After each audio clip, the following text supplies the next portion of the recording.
ناظرین کرام السلام علیکم ورحمۃ اللہ۔ میں آپ کا میزبان Rais Ahmed Saeedi network channel میں آپ سب کا تہہ دل سے استقبال کرتا ہوں۔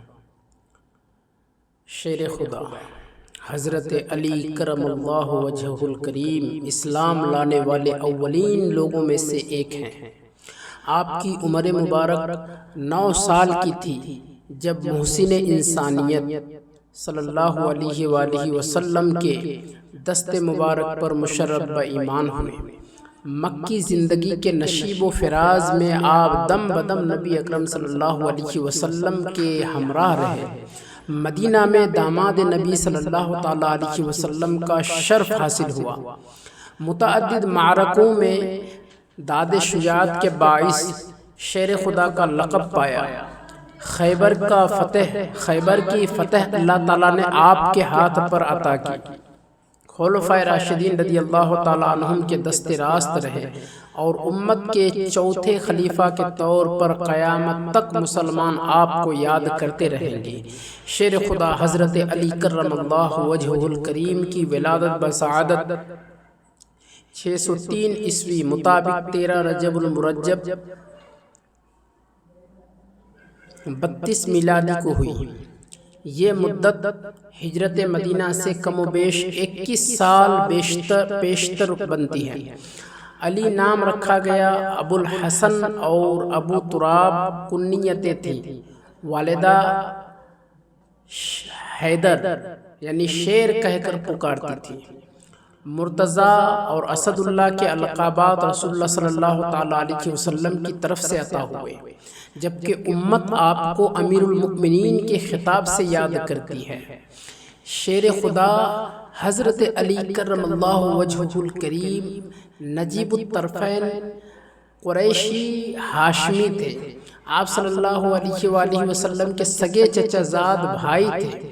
آپ کی پرورش اور نگہداشت تربیت براہ راست نبی صلی اللہ تعالیٰ علیہ وسلم کی زیر نگرانی ہوئی۔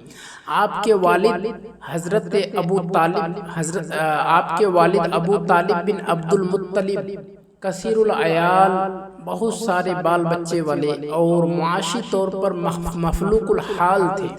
چنانچہ آپ صلی اللہ تعالیٰ علیہ وآلہ وسلم نے حضرت عباس رضی اللہ تعالیٰ عنہ کو مشورہ دیا کہ جعفر طیار کی پرورش آپ کریں اور میں علی کی کفالت کرتا ہوں۔ اس وقت شیر خدا حضرت علی کرم اللہ وجہہ الکریم کی عمر مبارک 3 سال تھی۔ اس طرح آپ کا دامن صحبت نبوی کے باعث بچپن ہی سے جہالت اور مفسدات کی آلودگیوں سے پاک رہا۔ آپ کی زندگی نہایت صاف شفاف رہی۔ بڑے ہوئے تو سفر و حضر میں آپ صلی اللہ تعالیٰ علیہ وسلم کے ساتھ رہنے لگے۔ گھر کے جملہ معاملات میں ہاتھ بٹاتے اور اپنی عمر کے اعتبار سے ذمہ داریوں کی ادائیگی میں بھی معاونت کرتے رہے۔ اسی وجہ سے آپ کے اخلاق و عادات پر اخلاق نبوی کی گہری چھاپ تھی۔ بعثت کے بعد جب رشتہ داروں کو دعوت دینے کا حکم ہوا تو آپ صلی اللہ تعالیٰ علیہ وآلہ وسلم نے سب آل نبی بنی ہاشم کو کھانے پر دعوت دی، کھانے پر مدعو کیا اور انہیں اپنی نبوت پر ایمان لانے کے لیے کہا۔ تو اس وقت حضرت شیر خدا حضرت علی کرم اللہ وجہہ الکریم نے فرمایا کہ میں عمر میں چھوٹا ہوں، میری ٹانگیں بہت کمزور ہیں اور آشوب چشم میں مبتلا ہوں، مگر میں آپ کا مددگار ہوں یا رسول اللہ، میں آپ کا مددگار بنوں گا۔ اس وقت آپ کی عمر مبارک صرف 8 سال تھی۔ مکی زندگی کے پرآشوب دور میں آپ نبی پاک صلی اللہ تعالیٰ علیہ وسلم کے ساتھ رہے۔ خود فرماتے ہیں کہ میں نبی کریم صلی اللہ تعالیٰ علیہ وآلہ وسلم کے پیچھے پیچھے ایسے چلتا تھا جیسے اونٹنی کا بچہ اپنی ماں کے پیچھے چلتا ہے۔ تبلیغی اسفار میں، تبلیغی سفروں میں بالعموم آپ ہی رفیق سفر ہوتے۔ 3 سالہ شیب ابی طالب کے 4 جہاں غسل دور میں بھی نبی صلی اللہ علیہ وسلم کے ہمرکاب رہے۔ ہجرت کے موقع پر آخری رات آپ ہی بستر نبوی پر محو استراحت ہوئے۔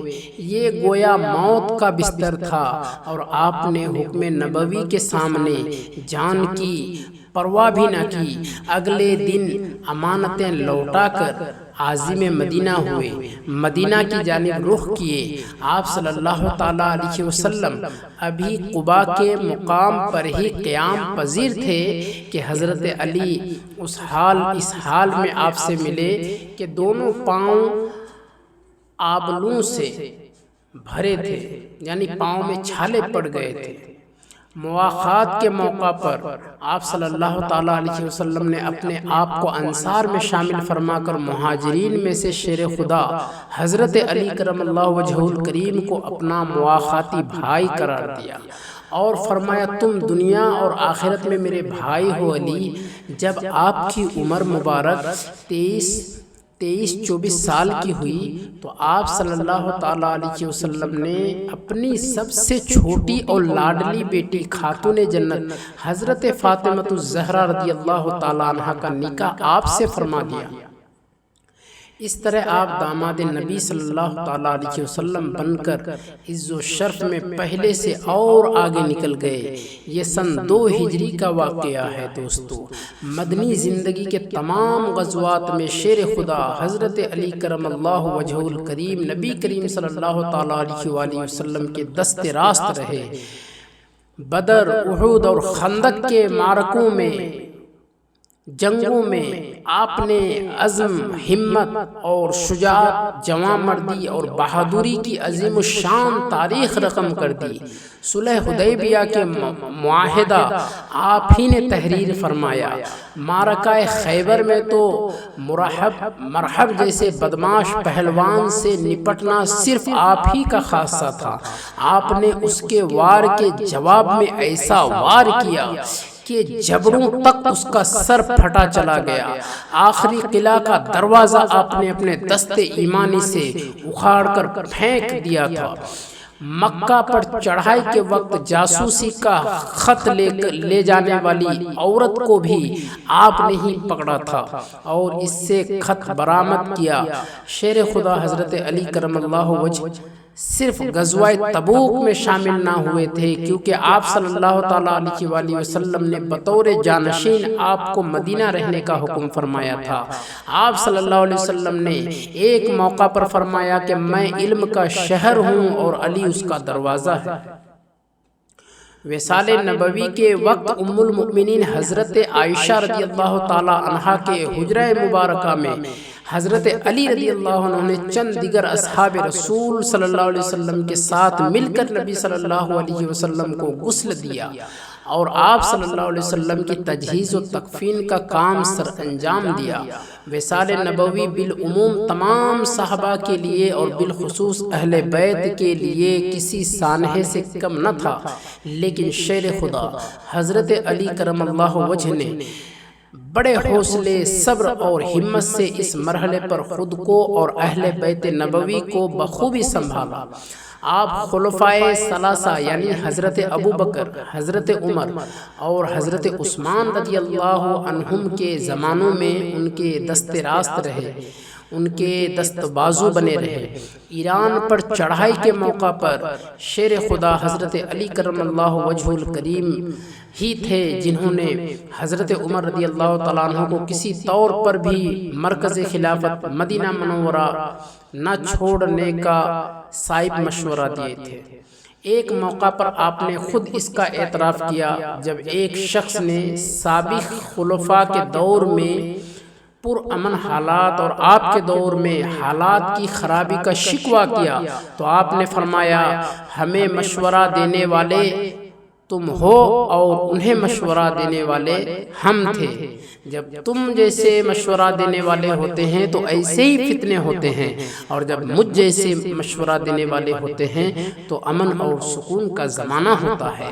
خلیفہ دوم حضرت عمر رضی اللہ عنہ کی قائم کردہ کمیٹی جو حضرت عثمان، حضرت علی، حضرت طلحہ، حضرت زبیر، حضرت عبد الرحمن بن عوف اور حضرت سعد بن ابی وقاص پر مشتمل تھی، اس کمیٹی نے اپنے فیصلے میں جو ترتیب مقرر کی تھی اس میں حضرت عثمان رضی اللہ عنہ کے بعد دوسرا نمبر حضرت علی کرم اللہ وجہہ کا ہی تھا۔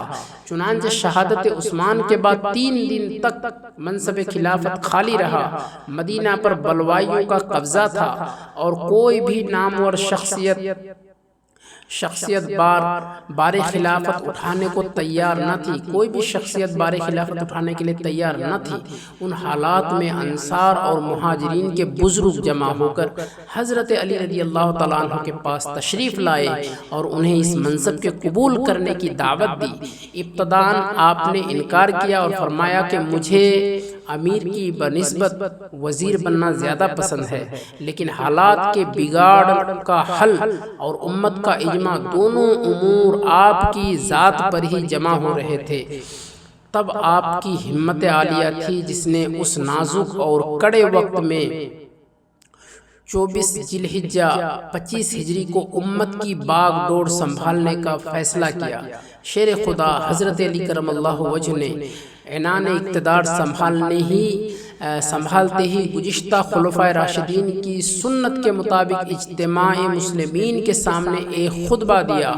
آپ نے فرمایا اللہ تبارک و تعالیٰ نے آسمانوں کی ہدایت، انسانوں کی ہدایت اور رہنمائی کے لیے قرآن مجید نازل فرمایا ہے، اس میں خیر و شر سب کھول کر کے بیان کر دیا گیا ہے۔ تم اللہ تعالیٰ کے عائد کردہ فرائض ادا کرو، تمہیں جنت ملے گی۔ اللہ تعالیٰ نے اللہ تبارک و تعالیٰ نے حرم پاک کو محترم ٹھہرایا ہے، مسلمانوں کی جان کو ہر چیز سے زیادہ قیمتی قرار دیا ہے اور مسلمانوں کو خلوص و اتحاد کی تلقین کی ہے۔ مسلمان وہ ہے جس کے ہاتھ اور زبان سے دوسرے مسلمان محفوظ رہیں، ماں سوائے جس کسی پر کوئی حد شرعی واجب ہو۔ خدا کے بندوں سے معاملہ کرتے ہوئے خدا سے ڈرو۔ قیامت کے روز زمینوں اور مویشیوں کی بابت تم سے باز پرس ہوگی۔ اللہ تعالیٰ کی اطاعت کرو اور اس کے احکامات کی خلاف ورزی سے بچو۔ جہاں کہیں بھلائی کی بات دیکھو اسے قبول کرو اور جہاں بری بات نظر آئے اس سے پرہیز کرو۔ عنان اقتدار سنبھالتے ہی، خلافت سنبھالتے ہی سب سے پہلے جو مسئلہ درپیش ہوا وہ حضرت عثمان غنی رضی اللہ تعالیٰ عنہ کا قصاص کا مسئلہ تھا۔ تمام بزرگوں کا اور امت کا مطالبہ تھا کہ قاتلوں کو فی الفور سزا دی جائے۔ شیر خدا حضرت علی کرم اللہ وجہ پر جیسے جیسے دباؤ بڑھتا گیا آپ کی مشکلات میں اور اضافہ ہوتا گیا، کیونکہ خلیفہ ثالث ایک بلوے میں شہید کیے گئے تھے اور بلوے میں اصل قاتل کی کوئی تلاش آسان کام نہیں ہوتا ہے، خاص طور پر جب سے بلوائی ایک اتحاد کر لیا تھا تو یہ ناممکن ہو جاتا ہے۔ حضرت علی رضی اللہ تعالیٰ عنہ کا کہنا تھا کہ امن اور امان قائم ہونے پر اور حالات معمول پر آنے تک ہی قاتلین عثمان سے قصاص لینا ممکن ہو سکے گا، جبکہ دوسری طرف مدینہ بری طرح بد امنی کا شکار ہو چلا تھا۔ شیر خدا حضرت علی کرم اللہ وجہ کے بار بار کہنے کے باوجود بلوائی مدینہ طیبہ چھوڑنے پر تیار نہ تھے۔ شام کے گورنر حضرت امیر معاویہ نے شیر خدا حضرت علی کرم اللہ وجہ کی بیعت کرنے سے انکار کر دیا اور قاتلین عثمان کو ان کے حوالے کرنے کا مطالبہ کیا۔ امیر المؤمنین حضرت علی کرم اللہ وجہ نے مفاہمت کی، بہت کوشش کی، لیکن حالات بڑی تیزی سے جنگ کی طرف جا رہے تھے۔ شیر خدا حضرت علی کرم اللہ وجہہ ابھی حضرت امیر معاویہ رضی اللہ عنہ سے معاملہ کرنے کی کوشش میں تھے کہ دوسری طرف ام المؤمنین حضرت عائشہ رضی اللہ عنہا نے بھی قصاص کا مطالبہ کیا اور اپنے لشکر کے ساتھ بصرہ کا رخ کیا۔ حضرت علی رضی اللہ عنہ نے اپنی سپاہ کے ساتھ بصرہ کا رخ کیا، مصالحت کی کوششیں کی، مصالحت کی کئی دنوں تک کوششیں جاری رہی، کوششیں چلتی رہیں اور دونوں لشکر آمنے سامنے خیمہ زن رہے۔ ایک رات گئے صلح جوئی کی کوششیں بارآور ثابت ہوئی، تمام شرائط طے پا گئی اور فیصلہ ہوا کہ چونکہ رات بہت بیت چکی ہے اس لیے صبح کو معاہدہ لکھ لیا جائے گا اور افواج اپنے اپنے علاقوں میں لوٹ جائیں گی۔ قاتلین عثمان جو دراصل دونوں طرف کی افواج میں پھیلے ہوئے تھے، انہیں یہ صلح کسی بھی طور پر راس نہیں تھی، کیونکہ جس دن امن قائم ہوتا اسی دن سے ان کی گرفتاری اور قصاص کا عمل شروع ہو جاتا۔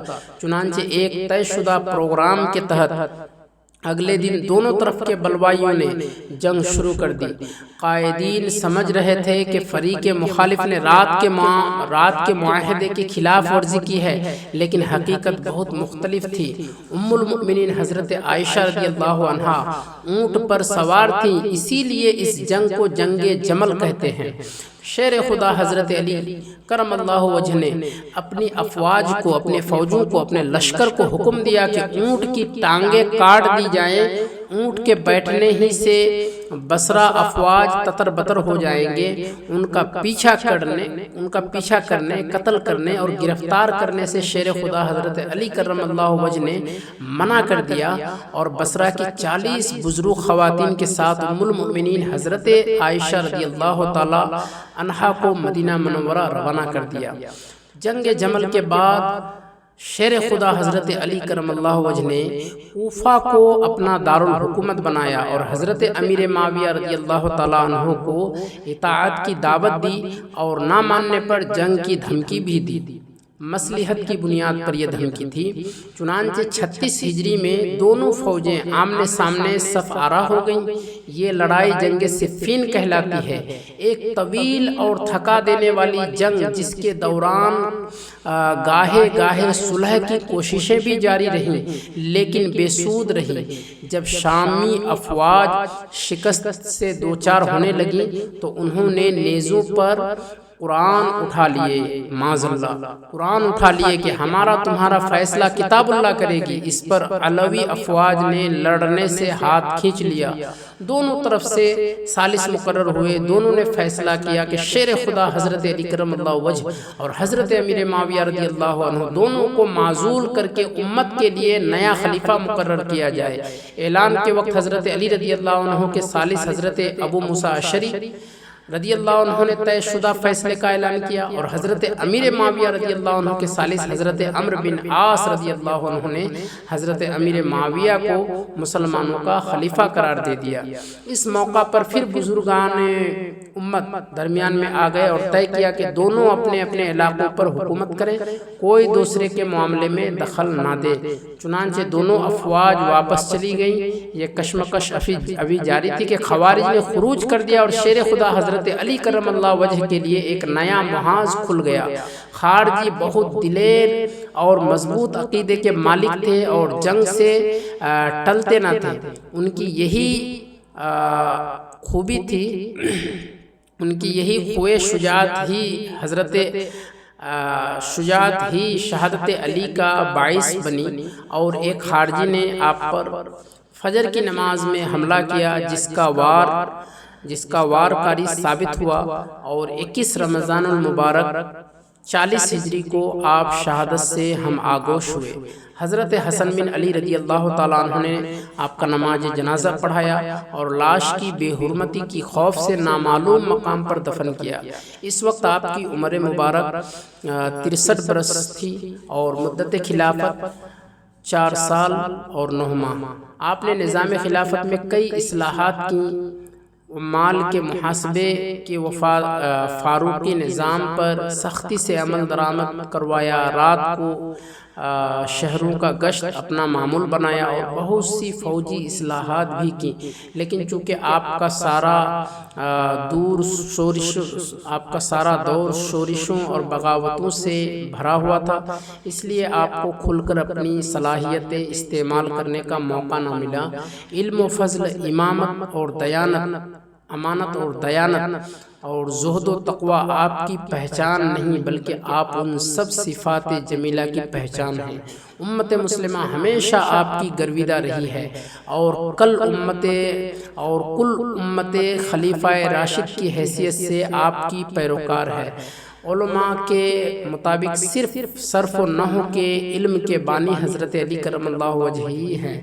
شروع میں یہ ایک ہی علم تھا اور حضرت علی کرم اللہ وجہ نے سب سے پہلے اس علم کی مبادیات کا تعین کیا تھا، اور حضرت فاطمہ رضی اللہ عنہ کے ہوتے ہوئے حضرت علی رضی اللہ عنہ نے مزید کوئی شادی نہیں کی تھی، اور بی بی صاحبہ کے بعد پھر آپ نے متعدد نکاح کیے۔ آپ کی کل اولاد کی تعداد با اختلاف روایت 27 تک پہنچتی ہے۔ حضرت بی بی فاطمہ رضی اللہ عنہا کے بطن سے چلنے والی نسل فاطمی اولاد کہلاتی ہے، جبکہ دیگر جوزات والے علوی کہلاتے ہیں۔